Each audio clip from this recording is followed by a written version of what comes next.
जय गुरुदेव।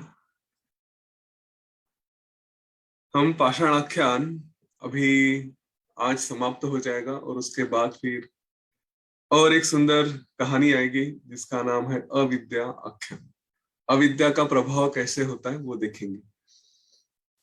तो पाषाण आख्यान में हमने अभी तक देखा है वशिष्ठ ऋषि चिदाकाश में ध्यान करने के लिए गए। वहां पे एक स्त्री आई और उसने उस स्त्री ने अपने जो उसका विश्व था, जो किसी शिला में था, वहां पे चलने की उनसे विनती की। वहां पे जाकर वशिष्ठ ऋषि ने सारा जो क्रिएशन होता है, उसके बाद फिर उसका प्रलय कैसे होता है और एक ही शिला में कई सारे जग कैसे हैं, उनकी निर्मिति, उनका लय और उनका उदय, ये सारी बातें देखी। अपने शरीर में भी ये सारी बातें देखी। उसके बाद फिर वो अपने कुटी की तरफ आए। वहां पे देखा कि कोई और एक सिद्ध वहां पे बैठा है। उस सिद्ध को देखकर उन्हें लगा कि इसने शायद यह समझा होगा कि मेरा एक जो शरीर वहां पे पड़ा था वो निर्जीव है, वो निर्माण हो चुका है। इसलिए उसने उस शरीर को बाहर निकाल के फिर अपना स्थान लिया। अब मैं यहाँ से चला जाता हूँ, उसको अपनी कुटी में रहने दो। पर जैसे ही उनका संकल्प उस कुटी से दूर हो गया तो वो सिद्ध जमीन पे गिर पड़ा। और फिर उन्होंने जाके उस सिद्ध से बात की, उसका संकल्प समझा और फिर वो वापस वहां से निकलकर देवलोक में चले गए। अब उनकी समस्या ये बन गई थी कि देवलोक में गए तो उनको कोई देख नहीं रहा था, क्योंकि उनका आकाश में शरीर था। और आकाश में शरीर होने के कारण उन्हें ऐसा लगा कि मैं सबसे बात करने का प्रयत्न कर रहा हूँ लेकिन कोई मुझे उत्तर नहीं दे रहा है। तो एक तरह से मैं जैसे पिशाच हो गया। और उस पर श्री राम जी ने उन्हें पिशाच योनि के बारे में भी प्रश्न पूछे। तो उसके उत्तर वशिष्ठ ऋषि ने उनको दिए थे कि ये पिशाच योनि क्या होता है, कैसे होता है। यहाँ तक हमने कल देखा था। और इसके बाद वो बता रहे हैं कि श्री राम जी, इस तरह से आपके प्रश्न के ऊपर मैंने आपको ये मार्गदर्शन किया कि मेरा ये पिशाची योनि क्या होते हैं, कैसे होते हैं। अब उससे मुझे बाहर निकलना था क्योंकि वो स्थिति में तो रह के कोई फायदा नहीं था।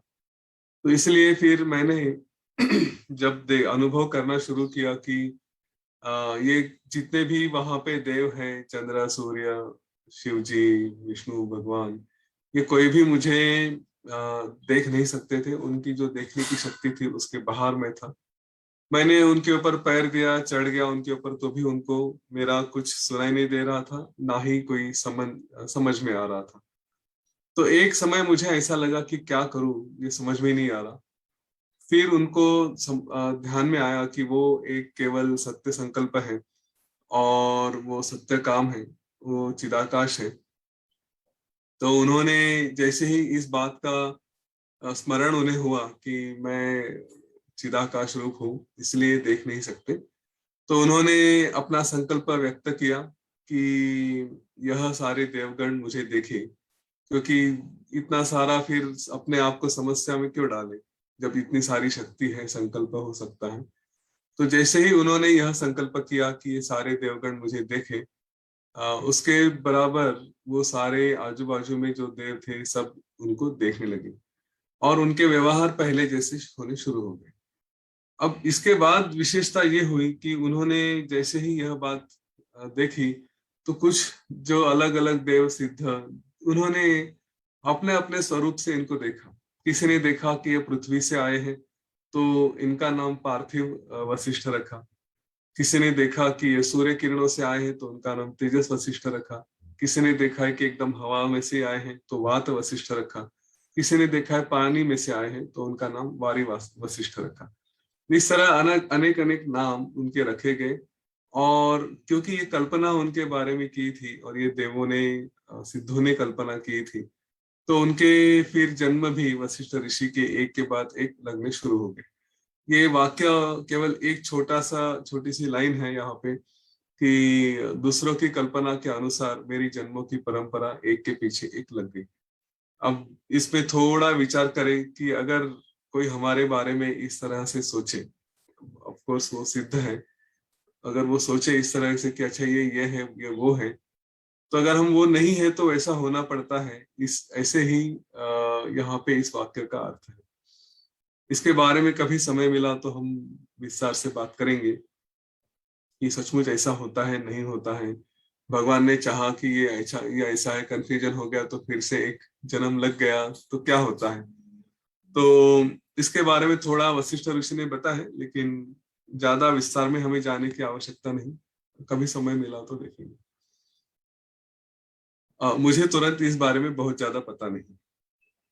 तो वशिष्ठ ऋषि ऐसे उनके अलग अलग नाम होने के कारण वो कभी पार्थिव, कभी जलमय, कभी अग्निमय, या कभी वातमय, वारुत, जो मरुत है उसके वो शरीर लेके वो वहां पे उनका अस्तित्व हुआ, उसी लोक में उनका अस्तित्व हुआ।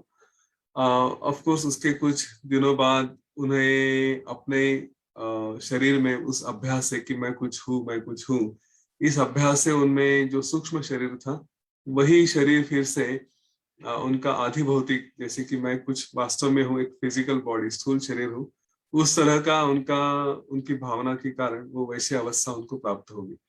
लेकिन यह दोनों बातें उसके बारे में वो सचेत थे, ये आकाश में ही थे, इसलिए उन्हें उससे कोई फर्क पड़ नहीं पड़ता था, और इसलिए बाकी लोगों के लिए वो एक साधारण शरीर जैसा दिखाई दे रहे थे, लेकिन वैसे तो वो केवल एक परम आकाश ही है। अब वशिष्ठ ऋषि यह भी बता रहे हैं कि श्री राम जी, अगर आपके मन में प्रश्न आता है कि फिर मैं आपको साकार कैसे दिखता हूँ, आपको एक फुल बॉडी ऐसे कैसे दिखाई देता हूँ, तो मैं आपको बताता हूँ, वशिष्ठ ऋषि कह रहे हैं कि आपको उपदेश करना, यह मेरा जो व्यवहार है, और उस व्यवहार को पूरा करने के लिए मुझे ऐसा रूप लेना पड़ता है। तुम्हारे लिए मैं वशिष्ठ शरीर हूँ, लेकिन मेरे लिए मैं चिदाकाश ही हूँ, मुझे कोई इन बातों से अलग फर्क नहीं पड़ता। यही बात मैंने कभी आपसे यहाँ पे कही थी। जब गुरुदेव सामने आते हैं तो ऐसा अभी से विचार करके रखते हैं, सामने आएंगे तो प्रश्न पूछेंगे, पर पता नहीं जब सामने आते हैं तो मन बुद्धि कहीं चली जाती है, कोई प्रश्न ही नहीं आता। अभी थोड़ा रिजोल्यूशन करूंगा कि जब सामने आएंगे तो पूछूंगा कि आप चिदाकाश है या पंचभौतिक है, फिजिकल बॉडी है या चिदाकाश रूप से। वैसे भी उन्होंने जो भी उत्तर दिया, हम उसको वेरीफाई करने के चक्कर में नहीं पड़ते। तो वेरीफाई कैसे करें ना कि वो क्या है, ये कौन बताएगा, हमें वही बता सकते हैं, जो बताएंगे उसको विश्वास करके स्वीकारना पड़ेगा। तो ठीक है, शायद जो भी है हमारे लिए है, यह बहुत बहुत है, बहुत काफी है। तो इस तरह से श्री राम जी को वशिष्ठ ऋषि बता रहे हैं कि यह सारा जो भी, ये सारी सृष्टि है, यह भी आकाश में जैसे बादल होते हैं उसी तरह यह दिखाई देता है। वास्तव में यहाँ पे कुछ भी उत्पन्न नहीं होता, लेकिन फिर भी हम अज्ञ होने की वजह से, अज्ञानी होने की वजह से हमें यह सब जो सृष्टि हम देख रही है, यह एकदम कठिन हो गई है, यह दृढ़ हो गई है। और यह हम सबके साथ आज भी यही सिचुएशन है। हम अपने आप को, ये जो इतना योग वशिष्ठ के अभी कितना 82वां दिन चल रहा है, ये प्रश्न बार बार आता है हमारे मन में कि इसको इतने बार बताया गया कि ये सब भ्रम है, ये सब स्वप्नमय है, ये सत्य नहीं है, लेकिन फिर भी सत्य क्यों लगता है, सत्य क्यों लगता है। तो वही उसका एक, उसकी एक बाजू यहाँ पे बताई गई है कि केवल बार बार देखने की वजह से ही यह भाव दृढ़ हो गया है। लेकिन उसका उत्तर भी अभी यहाँ पे अगले लाइन पे वो बता रहे हैं कि जैसे ये हमारा स्नेह इसके ऊपर पक्का है, तो जब हमारा कोई बंधु, घर वाला कोई दूर चला जाता है, हम अपने बच्चों के बारे में भी जानते हैं, पढ़ाई के लिए कभी बाहर देश में चले जाते हैं, तो जो साथ में होते हुए जितना स्नेह होता है, शुरू में थोड़ा दुख होता है, लेकिन दूर जाने के बाद फिर कुछ समय के बाद उतना स्नेह नहीं रहता, कम हो जाता है। फिर है तो है, वहां से दूर में कभी कनेक्ट हुए नहीं हुए, फोन किया नहीं किया, शुरू शुरू में लगता है, बाद में तो फिर वो भी स्नेह कम हो जाता है। वैसे ही अगर हम इस प्रपंच से दूर रहें, इसको केवल एक दृष्टि से देखें कि हाँ ये कुछ तो पराया है, ये मेरा स्वरूप नहीं है, यह संस्कार अगर हम बार बार हमारे मन के ऊपर करते रहें, और यह जो भी दृश्य देख रहे हैं उसके बारे में हमारी सारी भावना इस तरह से देखे कि यह दृश्य असत्य है, तो जैसे उसका स्वरूप हमारे समझ में आता है, उसके साथ साथ यह सारे भाव भी हमारे शांत हो जाते हैं। हम इस दृश्य में उलझते नहीं। मैं देह हूँ, मैं कुछ हूँ, यह जब भावना करते हैं तो उसकी भावना के कारण हमारी बुद्धि, हमारी शक्ति, हमारा तेज, इसका नाश हो जाता है। पर वही अगर हमने अपने आप को कहा कि मैं चिदात्मा हूँ, मैं परमाकाश हूँ, तो जब ऐसे हमारी भावना स्थिर होने लगती है तो यही तीनों बातें, बुद्धि, शक्ति और हमारा तेज, यह बढ़ने लगता है। मैं टूटता नहीं हूँ, मैं जल नहीं सकता, वही जो हम गीता में श्लोक है, नैनं छिन्दन्ति शस्त्राणि न दहति पावकः, तो वो जो सारा श्लोक है उसी का अर्थ यहाँ पे है कि इसके साथ मैं जलने वाला नहीं हूँ, मैं टूट नहीं सकता। तो मेरा जो शरीर, मेरा जो अस्तित्व है, शरीर भी नहीं, मेरा जो अस्तित्व है वो वज्र के जैसा है, मैं चिन्मात्र हूँ, और यह पूरा जगत भी वही शक्ति से भरा हुआ है। जब हमारा यह निर्णय हो जाता है तो फिर हमें मृत्यु भी लगता नहीं, मृत्यु एक जैसे घास के पत्ते जैसे लगती है, क्योंकि फिर हम तो मृत्यु की कोई संभावना ही नहीं। शरीर टूट जाएगा लेकिन मैं तो शरीर नहीं हूँ। यही पाषाण आख्यान का तात्पर्य यहाँ पे वशिष्ठ ऋषि ने बताया। उन्होंने आगे जाकर कुछ अलग योनियों के बारे में भी बताया। हमने जैसे देखा मानव योनि के बारे में देखा, सिद्धों के बारे में देखा, और यहाँ पर हमने पिशाच योनि के बारे में भी देखा। तो पत्थर है, पेड़ है, पौधे हैं, उनके बारे में भी वशिष्ठ बात करते हैं। उससे पहले थोड़ा सा हमारी तरफ से एक विचार, मैंने जैसे कल आपका अनुरोध किया था कि आपके अनुभव क्या क्या है वो मैं सुनना चाहूंगा पाषाण आख्यान के, उसको आप किस तरह से देखना चाहते हैं। तो थोड़ा रुकेंगे और पहले वो सारे कवर करते हैं। जो लाइव है वो सुन ले, अनुभव बाकी लोगों के क्या क्या है, जो जूम पे है वो शेयर कर सकते हैं। एक बार यह एक्सरसाइज करना आवश्यक है, क्योंकि पाषाण आख्यान का बहुत सुंदर तात्पर्य है। इसमें से कई सारी बातें हैं, मैं अपना अनुभव शेयर करना चाहूंगा। हालांकि बहुत सुखद अनुभव नहीं है, लेकिन सीखने लायक बात जरूर है, क्योंकि मैं भी एक साधारण इंसान हूँ और मेरे जीवन में भी कई सारे बातें इधर उधर होती रहती हैं। तो कुछ इंटरेस्टिंग अनुभव भी रहेगा, तो वो मैं शेयर करना चाहूंगा। लेकिन उसके पहले इस ज्ञान को कैसे हमने इम्प्लीमेंट किया, कर सकते हैं कि नहीं कर सकते हैं, ये सारी बातें आपसे सुनना चाहूंगा। तो कृपया अपने आप को अनम्यूट करें। जो हाथ प्रश्न पूछना चाहते हैं वो अपना हाथ ऊपर करें, अनुभव शेयर करें, और फिर हम बाद में इसमें कंटिन्यू करेंगे।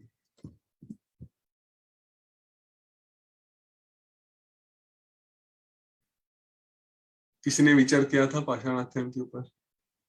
किसी ने? Space element is still dominating. Sudarshan चक्र करने के बाद तो मैं एक बात नोट कर रहा हूँ कि जब यहाँ पे ये सेशन चल रहा है ना, तो आप लोगों के पास पुस्तक है, आप पुस्तक में देखकर उसके साथ रहना चाहते हैं। मेरे विचार में अगर आप सेशन के साथ रहे तो अच्छा रहेगा, क्योंकि मैं पूरे शब्द से एक एक शब्द पकड़ के नहीं जाता। तो आपका सारा चित्त, अच्छा ये कवर कर रहे, ये कवर कर रहे, ये कवर कर रहे, इसमें रहेगा। तो इट इज ओनली वेरिफिकेशन कि क्या हो रहा है। जो भी बातें यहाँ पे शेयर की जाती है ना, वो विषय फिर बाजू में रह जाए, क्योंकि उतने फास्ट आप समझ नहीं पाओगे कि क्या पढ़ के हम जा रहे हैं, और सारा आपका ध्यान उस बात पे रहेगा कि अच्छा ये कवर किया है करके। पर विषय समझने के लिए ये आवश्यक है कि आप यहाँ पे सेशन में रहें, वरना ये हुआ था इतना ही ध्यान में रहेगा, क्या हुआ था, कैसे हुआ था, वो फिर उसका विचार नहीं आएगा। तो कोई प्रश्न नहीं है? Just to add to what Yatin said ना, अक्सर काशी भैया भी इसमें बोलते हैं कि देखो जो आप जो पढ़ रहे हो ना वो तो इरेज हो जाएगा। एक्चुअली मेमोरी है तो there is a possibility of getting it erase. लेकिन जब वो यतिन बोल रहा है ना यदि उस वक्त यदि अंदर से कुछ शिफ्ट हो गया ना, ट्रांसफॉर्मेशन हो गया ना, that is a permanent in nature, वही जाएगा आपके साथ. So इसलिए it's very very important. Forget about the book right now. We have entire day. Just focus on what he's saying. ना, just ऐसे बैठ जाओ वीडियो चालू करके उसके सामने. Just focus. अगर उस वक्त कुछ बदल जाता है ना अंदर में, that is a permanent in nature. Priyanka ji कुछ कहना चाहती है. Priyanka ji, is it possible for you to start your video? We can add you to Spotlight. That's not compulsory. It's optional. आप सिर्फ बात करना चाहते हैं तो भी कर सकते हैं. अनम्यूट कर ले अपने आप. हाँ बोलिए. हाँ, जय गुरुदेव. इसमें जैसे वशिष्ठ ऋषि ने मुझसे ध्यान धारणा की और उसके बाद उन्होंने पूरी सृष्टि का जैसे इसमें पांचराक्षर में भी दिखाया गया है कि पूरा ब्रह्मांड देखा, यानी जितने भी 7 स्तर वगैरह है, 9 स्तर, वो सब देखा. तो बाद में जब वो दोबारा लौटते हैं अपनी कुटी में, तो जैसे वहां पे उन्हें एक अलग दूसरे योगी दिखते हैं और उनकी ऐसे दिखाया गया कि वो अपने शरीर में नहीं थे, पर उन्हें इच्छा हुई कि वो योगी इन्हें देखे. वो एग्जैक्टली वो स्पेस क्या थी, वो मुझे थोड़ा जानना था. प्रियंका जी, प्रश्न हम अंत में लेंगे. अभी Okay. आपने जो नॉलेज लिया है पाषाण आख्यान का, उसका कहीं उपयोग हुआ क्या, या उसका उपयोग करने का प्रयत्न किया क्या, ये मैं पूछना चाहता हूँ. दरअसल ये ज्ञान इतना बढ़िया है कि विचार ही नहीं रहते. Okay. निर्विचार हो जाते. Okay. और कोई?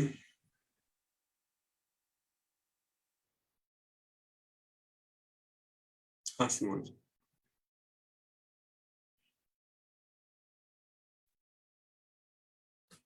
अनम्यूट कर ले अपने आप को. हाँ बोलिए. हाँ जय गुरुदेव यतीन जी. जो ये अभी सुना 2 दिन से, तो जैसे बार बार ये आपके शब्द भी याद आ जाते हैं कि ये सब अनरियल है. जैसे घूमते फिरते ऐसा मुझे मुझे अनुभव हो रहा है अभी 2 दिन से. जैसे घूमते फिरते कि बस वही मतलब गूंजते रहते हैं कि सब अनरियल है. ऐसे करते हैं, वो कुछ बात करते हैं या कुछ करते हैं तो तुरंत याद आ जाता है कि ये रियल नहीं है, स्वप्न जैसा है. ऐसा थोड़ा थोड़ा अनुभव में आ रहा है, ऐसा मुझे 2 दिन से ऐसा लगता है. और कल भी मेरे वहाँ ये रुद्र पूजा रखा था, तो उससे भी उसका भी बहुत कुछ अलग ही अनुभव था. हर बार रखती हूँ मैं, हर साल, लेकिन ये बार कुछ और अलग अनुभव था. तो ये बार बार आपके शब्द गूंजते रहते हैं, ये तो भाई स्वप्न है, ये कहाँ सत्य है. तो बस अंदर से ऐसा कुछ एक्साइटिंग लगता है मुझे कि वाह स्वप्न है ये सब.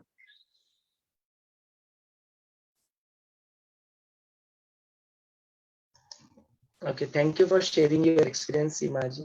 प्रीति जी आप अनम्यूट कर ले अपने आप को. या जय गुरुदेव. थिंग इज के जैसे मैंने पहले भी ये क्वेश्चन पूछा था एक बार कि I am really not able to understand whether it is an imagination or an intuition or an experience. तो जो मैंने अनुभव किया तो शायद certainly I mean रोंगटे खड़े हो गए ऐसे बोलते वैसे ही हो रहा था. And I was feeling neutral somewhere at the same time. Basically, since last 2-3 days, I'm going through a severe lower backache. तो उसकी वजह से वो मैं एक्चुअली वेलनेस प्रोग्राम भी कर रही हूँ, लेकिन वो मैं कर नहीं पाई कल भी बिकॉज आई ओवरस्लेप्ट. तो whatever is happening at body level presence, at mind level presence, at whatever level, somewhere I'm feeling like I'm detaching from it. Somewhere I feel suddenly I feel like I'm so much detached that I will be no more any moment. Then at times, and then certainly, like I was not able to understand like whether it's happening only on physical level, whether it's happening in my mind. Am I just imagining, as Yatin ji most of the time says कि like इस पे ज्यादा विचार मत करिए, या फिर विचारों में उलझे रहने से ये हो रहा है, या किस बात से हो रहा है? Then after a while, I was like tired of all this. Then as I said, I overslept. So many things are happening. So much is happening. It's like kind of a turbulent phase, no? But it's amazing. After all, I was not even, I was thinking like, okay, शायद मैं आज का session कर ही नहीं पाऊंगी, इतना backache हो रहा है, तो I'm going to miss that for sure. लेकिन today I'm here. So it's not, I'm not thinking, or I'm not able to understand this because really I'm not doing it. So some energy is certainly making me do it or helping me do this, and I'm here today. And I want to relate this to when I was reading this yesterday. तो एक मराठीमध्ये तो जो 591 पानावरचा आहे, I was even आता बोलताना मी त्याच्यावरच होते की मला काय त्यातनं मिळालं. तर ते एक पॅरेग्राफ आहे की ते आदि अंत शून्य सौम्य शुद्ध अव्यय अनिर्वचनीय अतींद्रिय अनामक सर्वभूतात्मक शून्य सत्व असत याहून भिन्न असे परमपदच आहे. आणि काल खूप डीप स्लीप मध्ये मला अचानकपणे, अगेन आय एम सॉरी, म्हणजे मला माहित नाही, जे मी दिसलं ते मी सांगतेय की पूर्ण आकाश पांढरं आणि थोडस गुलाबीसर असं आकाश दिसलं, आणि पूर्ण असं मी चालते, म्हणजे मला शरीर नाही दिसलं, बट आय वॉज देअर, आणि सगळे कमळ होते, आणि I was just experiencing that in deep sleep, and somewhere I just remembered that, and that's it. So after that, I'm still feeling neutral about it. It's not like overwhelming or wondering or not even why it is so and all. No questions and nothing. Okay. It's like very neutral thing. So I really don't know. I just wanted to share that. Check.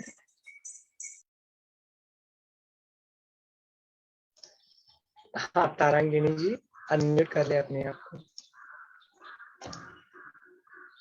Yes, ये जब से पढ़ना शुरू किया है, ये सुनना शुरू किया है, तब से काफी सारा जीवन में भी और हेल्थ में भी बहुत फर्क पड़ा ही है. उसके साथ साथ ही ये समझ में आने लगा कि जिसे हम जानने की कोशिश करते हैं और जो सामने दिखाई देता है हमको रोज के इसमें, तो जब हम जान लेते हैं कि ये वो है ही नहीं, तब ऐसा लगता है कि अरे एकदम शांत हो जाता है. कभी कभी किसी में बहुत उलझ जाते हैं हम सामने जिसको देखते हैं, और जब समझ में आता है कि जो हम देख रहे हैं ये चीज वो है नहीं, तब फिर बहुत अच्छा लगता है कि अरे ये तो है ही नहीं.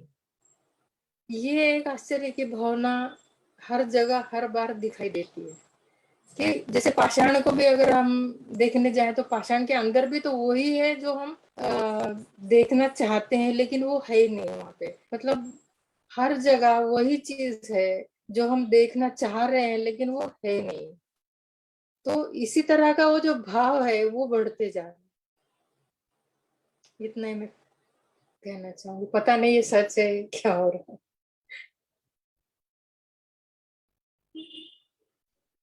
Thanks for sharing your experience, Tarangini ji. Nita जी अपने आप को अनम्यूट कर लें. हाँ, जय गुरुदेव. हाँ जय गुरुदेव, बोलिए. ये पाषाण आख्यान जैसे यतिन जी ने बोला कि उस पे ध्यान दिया, तो इतना ध्यान तो नहीं दिया, फिर भी जो उन्होंने बोला और जो कल मैं सुन रही थी, तो बस सिर्फ आश्चर्य हो रहा था. और फिर जब यहाँ जैसे मैं खिड़की से देख रही थी, तो जो ये मेरे घर के उधर ऐसे पहाड़ है, तो मैं उस पे देख रही थी कि क्या इसके अंदर भी अलग सृष्टियां हैं, अलग जीवन है. सिर्फ आश्चर्य हो रहा था. मतलब है सब अवास्तविक, फिर भी जो उसमें हो रहा है कि कितना अनंत है, कितना अथाह है कि हम जान ही नहीं सकते, कि वहां भी बहुत सारी सृष्टियां हैं है। और फिर एक और बात बोली कि जब वह स्त्री उस सब में देख रही थी और वह भी सब अपने शरीर में अनुभव कर रही थी, तो ये कितना गहरा है कि हम जब अपने जीवन को देखते हैं तो कितना कुछ घटित हुआ है, वह भी अलग अलग समझो जीवन ही है, सृष्टि है। तो बहुत ही मतलब मैं शब्दों में व्यक्त नहीं कर रही कि जो मुझे अनुभव हुआ पाषाण आख्यान का, कि हम जितना भी जानते जा रहे हैं तो यही समझ में आ रहा है कि हम कुछ भी नहीं जानते, बहुत कुछ जानना शेष है।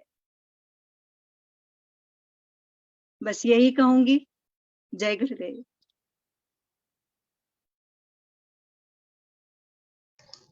Jai Gurudev, thank you so much, Neeta ji. Sachin ji, would you like to say a few words? ये पाषाणाख्यान जो है वो बहुत ही अच्छा है, और यतीन जी ने बहुत ही अच्छा एक्सप्लेन किया है।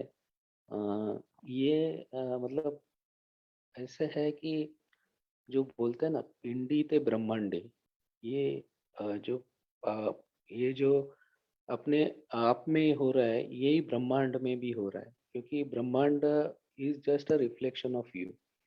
तो अपने आप में ही ये सब उदय और अस्त होते हैं।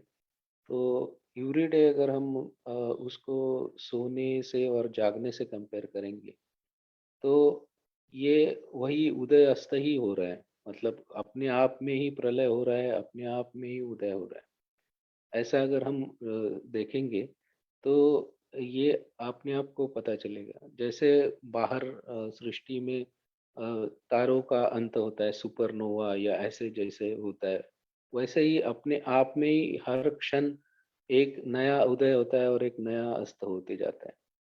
और यही उसमें बहुत ही अच्छे तरह से उन्होंने बताया है कि जो काली का या इसका जो डांस है, जो जो नृत्य है, जैसे हम जागते हैं वैसे ही वो सब सृष्टि चालू होके काली का नृत्य चालू हो जाता है और उसमें हम देखते हैं।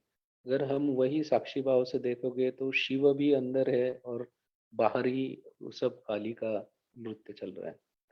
और यही जब हम सो जाते हैं तो वही शिव में ही वो विलीन हो जाता है, मतलब जो शक्ति है वो। ऐसे ही अगर हम देखेंगे तो वही बाहर सृष्टि में भी ऐसे ही होता है। और ये इतना ये है कि इतना मतलब आप बोल सकते हैं कि अणु में सब ब्रह्मांड रहता है, वैसे ही हर एक सृष्टि मतलब जैसे बुदबुदे जैसी अपने आप ये होती है और विलीन हो जाती है।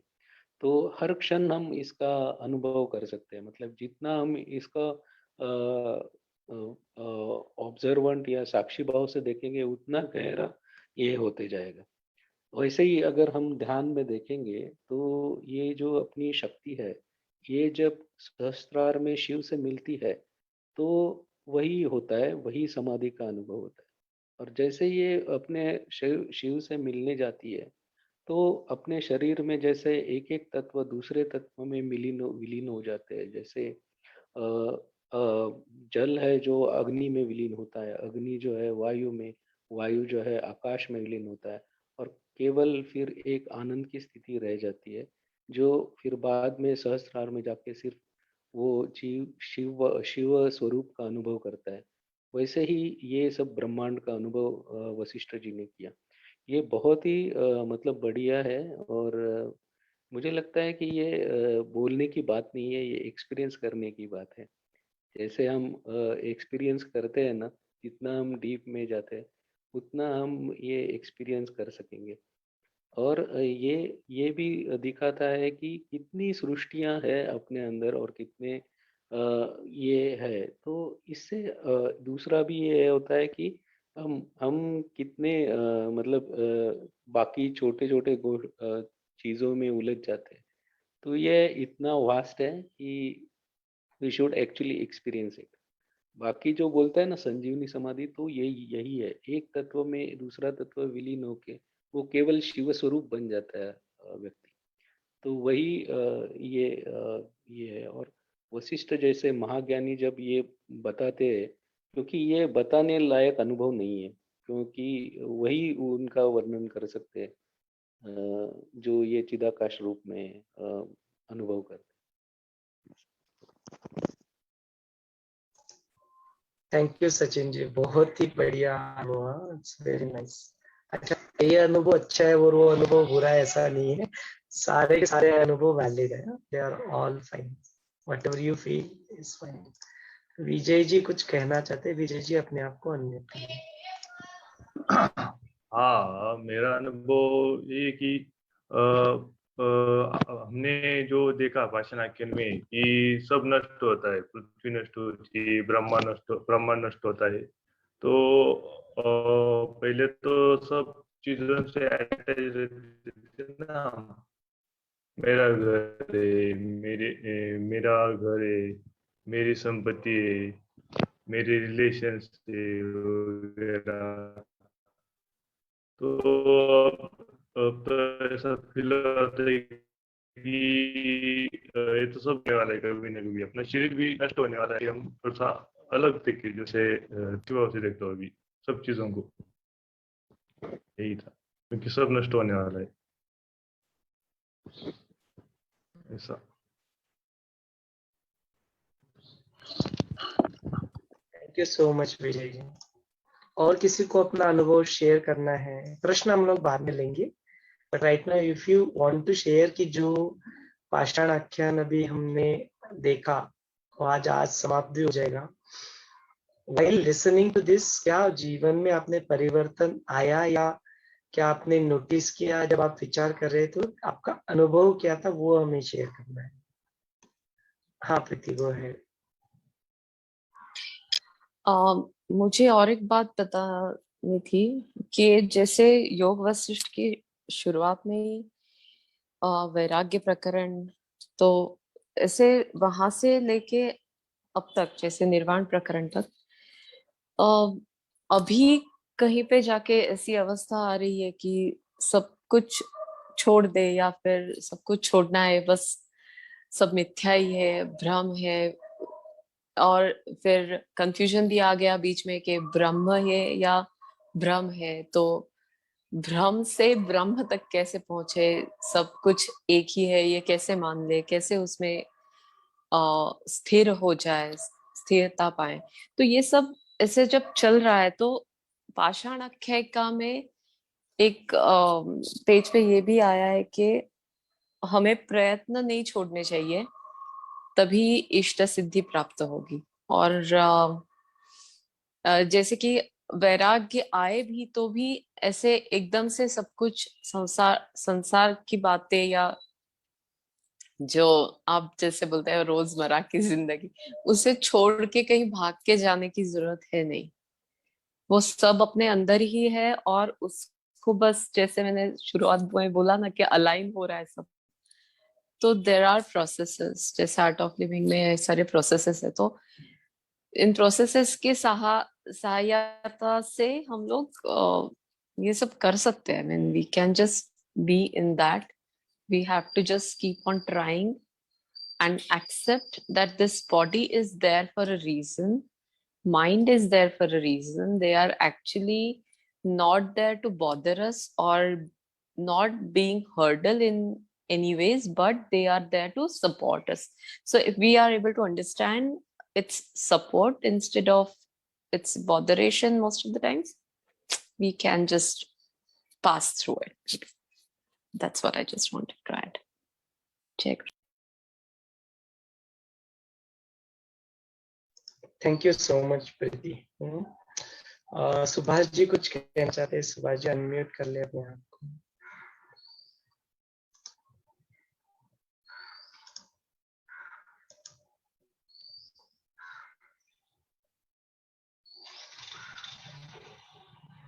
सुभाष जी आप तक आवाज पहुंच पा रही है हमारी?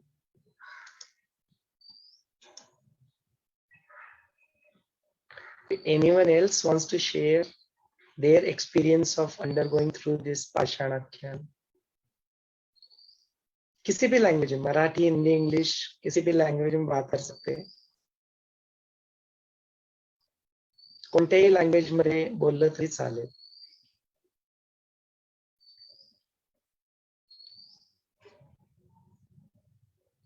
ठीक है, लेट्स प्रोसीड।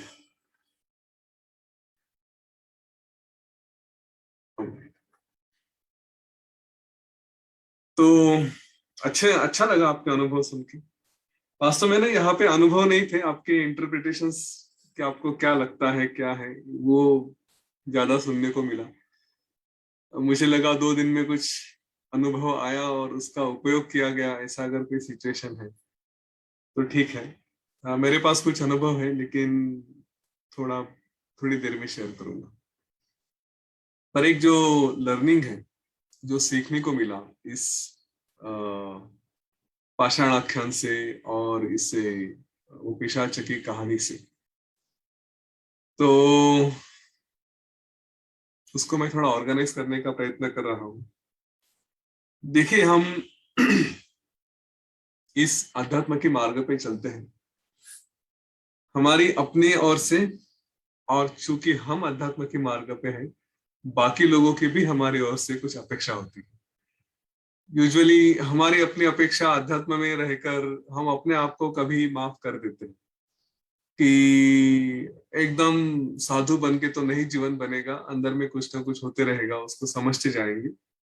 बाहर रिफ्लेक्शन कभी आएगा, कभी हम क्रोध करेंगे, कभी थोड़ा ऐसा वैसा बर्ताव करेंगे, कुछ होगा, तो उसके ऊपर भी हम अपने आप को माफ कर सकते हैं कि हाँ, मैंने थोड़ा हो गया गलती, चलो छोड़ो।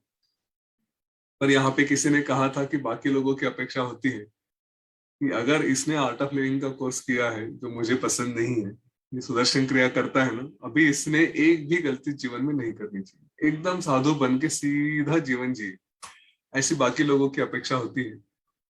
और हमें कभी कभी उस अपेक्षा का भी बोझ होने लगता है कि अरे ऐसा क्यों, मैं भी एक इंसान हूं, थोड़ा बहुत गलतियां हो जाती है।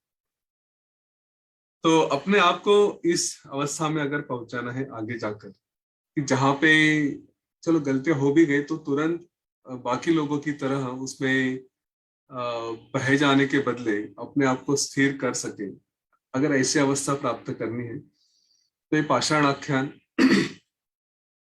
और उसके बाद जो पिशाच के बारे में बताया गया था, वो थोड़ा हमारे काम में आ सकता है। हमने पाषाण आख्यान में देखा था, वशिष्ठ ऋषि बता रहे थे कि उन्होंने देखा हर जगह ये सब उत्पत्ति हुई, प्रलय हुआ, उनके अंदर भी कई सारे विश्व निर्माण हो रहे थे और फिर वो भी नष्ट होने के बारे में बताया गया है। हम अपने अंदर ही देखें, जब हमारे मन में कुछ उथल पुथल होती है तो अपने अंदर देखें कि चलो एक विश्व निर्माण हो रहा है, ये कुछ तो कर रहा है। आपको अगर आपने ढंग से देखा होगा, और अभी जो मैंने सिद्ध की बात की थी कि अनेक सिद्धों ने विचार किया, तो किसी ने वशिष्ठ ऋषि को पार्थिव रूप से देखा, मतलब पृथ्वी रूप से देखा, किसी ने जल रूप से देखा, तेज रूप से देखा, वायु रूप से देखा। हम जब बात करते हैं ना अपने मन में ही, जब किसी के बारे में कुछ चर्चा करते हैं कि झगड़ा हो गया घर में, तो ऐसा लगता है कि इसको जाके धो डालूं। हाँ, कभी कभी मन में आते हैं विचार, तो ये मन में जाके हो भी जाता है कि आपने किसी को पकड़ के ले गए कहीं पे, अच्छे से धोया, मारा पीटा, जो करना है करा, या डांटना है डांट दिया, जो भी है मन का सारा उगाल दिया, और फिर वापस ये लाइफ में आ गए। अब ये सारी बातें कहाँ हो रही है कि हमारे ही अंदर, हमारे ही चित्ताकाश में ये सारी बातें होती रहती है। आप किसी को जाके बोल देते हो, किसी से झगड़ा कर लेते हो, किसी को आपको मारना है, पीटना है, या कुछ खाना है, जहाँ बाकी जो भी एंजॉय करनी, निगेटिव बातें ही नहीं। There is nothing called positive और निगेटिव। जो भी है, खाना पीना करना है, रोमांस करना है, या फिर और कुछ पैसा लेना है, प्रॉपर्टी लेना है, फ्लाई करना है, बंजी जंपिंग करना है, जो भी करना है, आप सारी बातें अपनी चित्ताकाश में ही मन में कर लेते हो। यही मेरे विचार से कि एक विश्व का उदय हमारे अंदर होता है, वो अपने आप समाप्त भी हो जाता है, और फिर हम वहां से बाहर वापस आके इधर प्रेजेंट मोमेंट में आ जाते हैं। और यही वो सारा उदय और अंत होते रहता है कंटिन्यूअसली, लेकिन we have to come back to the present moment. Present moment में फिर से आना पड़ता है, फिर से कोई बात का उदय होता है। अगर पाषाण आख्यान को इस तरह से देखें तो अपने मन में जो भी उदय अस्त हो रहे हैं इन सारी बातों का, यहाँ पे अगर सूक्ष्म तरीके से वशिष्ठ बन के इन सारी भावनाओं में अटैच न होते हुए मन में हो रहा है, तो देखिए कि मेरे मन में ऐसा हो रहा है, मेरे मन में अपने बच्चे के प्रति क्रोध आ गया है, मेरे मन में अपनी पत्नी के प्रति या पति के प्रति क्रोध आ रहा है। आंखें बंद करके जरा वो मजा देखे जो वशिष्ठ ऋषि देख रहे थे कि अच्छा इस विश्व में, इस पाषाण में ये ऐसे ऐसी बातें हो रही है, चलो देखते क्या हो रहा है। थोड़ा अपने मन से भी अपने आप को डिटैच करके देखना शुरू करें, तो वो जो हमारा मन बाकी समय जितना क्रोधित होके हंगामा करेगा, कुछ करेगा और फिर उसी में उलझा रहेगा कि ऐसा क्यों हो रहा है, वैसा क्यों हो रहा है, ये अवेयरनेस जब आ जाएगा कि उसको देखना शुरू करें तो अपने आप तुरंत शांत हो जाता है। फिर अपने ही मन में अंदर कितना भी गुस्सा हो रहा हो, लेकिन चेहरे पे स्माइल आ जाता है कि देखो ये सारा रुद्र रूप मैं देख रहा हूँ अपने ही अंदर का, अपने ही आप को अलग से देख रहा हूँ। जैसे इस पाषाण में मैंने कई सारी सृष्टियां देखी हैं, तो वैसे ही इस शरीर में भी कई सारे बातों का उदय और अस्त हो रहा है। इसका अनुभव हम ले सकते हैं, और जब उसको हम दूर से देखें तो मन अपनी स्तर पे स्वाभाविक है, उसका जो एक स्पाइक आ जाता है, उसका एक सडन कुछ प्रवाह आ जाता है, जैसे तूफान आता है, वैसे आके शांत होने में शायद समय लेगा, पर आप उस मन को भी अपने आप से दूर करके देख सकते हैं कि अच्छा ये मन कुछ कर रहा है और अपने आप में हो रहा है।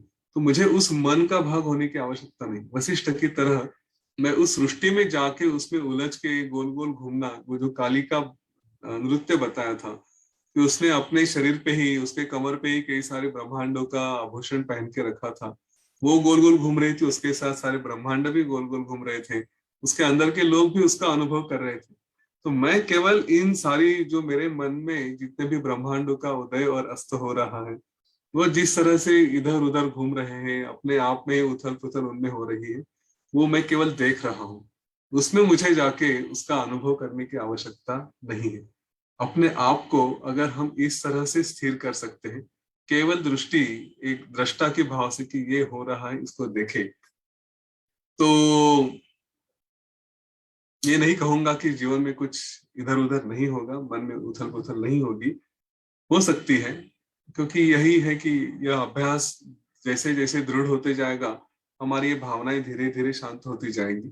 अभी तक हम शायद वहां पे नहीं पहुंचे हैं, लेकिन यह अवेयरनेस, इसका बार बार अभ्यास करते रहे, विचार करते रहे, तो हो सकता है कि जो हम गुस्से में आकर शांत होने के लिए 3 घंटे लगाते थे, अभी 5 मिनट में शांत हो जाएंगे। गुस्सा आ जाएगा, जो हंगामा करना है हो जाएगा, लेकिन उसके बाद फिर तुरंत शांत हो जाएंगे और फिर बैक टू नॉर्मल सी। बाकी लोगों को आश्चर्य लगेगा कि इसको क्या हुआ है, तो डेफिनेटली सटक गया है, पागल हो गया है। एक क्षण में गुस्सा हो जाता है, दूसरे क्षण में शांति से आके ऐसा दिखाता है जैसे कुछ हुआ ही नहीं है, क्योंकि हर क्षण नया नया जीवन बन रहा है। थोड़ी क्षण पहले जो गुस्सा होके या फिर जिस बात में फंस के, लोभ में फंस के जो भी मेरा अस्तित्व था, वो प्रलय के द्वारा समाप्त हो गया। अभी मैं नया हूँ, फिर से नया अस्तित्व, फिर से नया जीवन, फिर से नया शुरू। गुरुदेव शायद इसलिए कहते हैं कि हम हर क्षण नए हैं। शरीर बदलते रहता है, भावनाएं भी बदलती रहती है, विचार भी बदलते रहते हैं, हमारा ही ब्रह्मांड बार बार फिर से नया होते रहता है। तो उस एंगल से देखें, मेरी अपेक्षा यही थी कि आप इस विचारों से थोड़ा, मतलब इस एंगल से भी थोड़ा विचार करें कि हमारे साथ जो होता है जीवन में, क्या इस तरह पाषाण आख्यान में जैसे बताया है, हमारे अंदर भी वही उथल पुथल होती है और हम उसको छोड़ देते हैं। रही बात पिशाच की, तो कभी कभी कहीं हम किसी क्षण में कमजोर पड़ जाते हैं, या वो पिशाच भी हमें वैक्सीन की तरह हमारा नॉलेज टेस्ट करने के लिए आ जाते हैं कि हम कुछ बातें करेंगे, कुछ सीखेंगे और फिर तुरंत आके देखते हैं कि सचमुच कितना ये है, उसमें स्थिर हो चुके हैं। तो हो सकता है कि पिशाचों का भी प्रभाव कभी आकर हम थोड़ा इधर उधर बर्ताव कर दे, लेकिन गुरु शक्ति है जो हमें एक लेवल तक ले जाकर संभाल लेगी, उसके बाद वो हमें हमसे कुछ नुकसान नहीं होने देगी। तो जैसे ये वैक्सीन का काम होता है कि आपने सब इम्यूनिटी बिल्ड कर ली, वैक्सीन ले लिया, तो कितना काम कर रहा है कुछ नहीं कर रहा है ये देखने के लिए थोड़ा टेम्परेचर वगैरह बॉडी में आएगा, एक्टिवेशन हो जाएगा। लेकिन जब असली अटैक होगा तो हमारी सिस्टम अलर्ट रहेगी। तो ये नॉलेज के बाद हमारे अनुभव कभी ऐसे हो सकते हैं कि ये सब लिया और उसी को टेस्ट किया गया कि ये सब देखा, पाषाण आख्यान देखा, सब सृष्टि भ्रम है ये देखा, सब कुछ सीखा, लेकिन फिर भी मेरा अपने आप पे कंट्रोल नहीं रहता, एक छोटी सी सिचुएशन आ जाती है और उस सिचुएशन में फिर थोड़ी गड़बड़ हो जाती है। तो वही है, आपको वैक्सीन मिला है उस सिचुएशन के कारण आप अलर्ट हो गए, ताकि आगे जाके जब कोई और बड़ी समस्या आ सकती है तो अपने आप को हम लोग स्थिर कर सकेंगे, उसमें बह के नहीं जाएंगे। तो इन सारी बातों को इस एंगल से देखें। प्राइमरी इंपॉर्टेंट बात यही है कि यह सब एक हमारी प्रगति हो रही है। कभी ऐसा लगा कि ज्ञान ले रहे हैं लेकिन उसका इम्प्लीमेंटेशन, उसका हम उपयोग नहीं कर सक रहे हैं, तो ज्ञान को प्रश्न मत करिए, ये एक प्रोसेस है, धीरे धीरे धीरे धीरे होते रहेगा। दूसरी बात, इसका प्रभाव डेफिनेटली होगा। तीसरी बात, ये अवेयरनेस जागता रहेगा, बनते रहेगा, अभ्यास जारी रखिए, तो बार बार अलग अलग सिचुएशंस आएगी। योग वशिष्ठ इतना बड़ा है, इसमें से कोई भी प्रिंसिपल, कोई भी कहानी ले ली तो भी वो कभी ना कभी स्ट्राइक हो जाती है और उसका परिणाम हमें दिखाई देता है कि अपने आप को हम उन परिस्थितियों में संभाल सकते हैं। तो यहाँ पे पाषाण आख्यान का अंत मतलब वो अभी खत्म नहीं हुआ। इसके बाद का पशु पक्षियों के बारे में जो एक और वृक्षों के बारे में था, वो थोड़ा पोर्शन बाकी है, लेकिन रुकेंगे, वो कल समाप्त करके फिर अज्ञान आख्यान, अविद्या आख्यान है, उसके बारे में कल हम शुरू करते हैं। कल का सेशन 7:30 बजे रहेगा, आधा घंटे रहेगा, वो हम अगले आख्यान की शुरुआत कर देंगे और फिर परसों से पूरा डिटेल में कर लेंगे। हम अभी योग वशिष्ठ के अंत के तरफ आए हैं इस सत्र के, तो ये जो सीरीज है उसके बाद देखेंगे। अभी मेरे विचार से और कुछ 8-10 दिन लगने चाहिए, उससे ज्यादा नहीं लगने चाहिए, ऐसे अपेक्षा करता हूँ। लेकिन चर्चा में चले गए तो फिर जितना समय लगेगा उतना लगेगा। ठीक है, तो आज यहाँ पे रुकते हैं, कल के लिए जय गुरु।